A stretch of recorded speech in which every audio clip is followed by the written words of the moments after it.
the National Weather Service office in Blacksburg, Virginia. The preceding signal was a test of the NOAA weather radio station WXL-60 public warning system. During potentially dangerous weather situations, specially built receivers can automatically be activated by these signals to warn of the impending hazard. Tests of the signals and the receiver's performance are normally conducted by the National Weather Service around noon each Wednesday, except for the first Wednesday of the month when it is conducted around 7 p.m. If there is a threat of severe weather, the test will be postponed to the next available good weather day. Reception of this broadcast, and especially the warning alarms, will vary at any given location. This variability, normally more noticeable at greater distances from transmitter, can occur even though you are using a good quality receiver in perfect working order.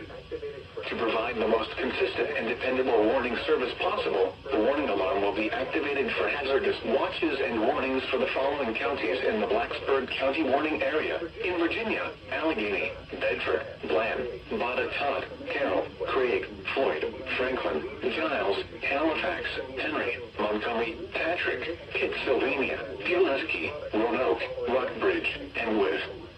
Also included are the independent cities of Buena Vista, Covington, Danville, Lexington, Martinsville, Galax, Radford, Roanoke, and Salem.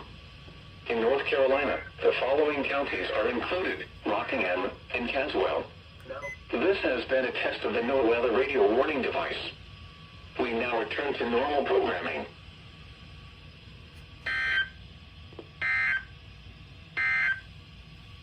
Now for the National Weather Service forecast.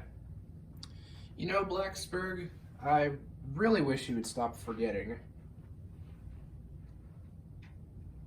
Quit forgetting about the weekly tests.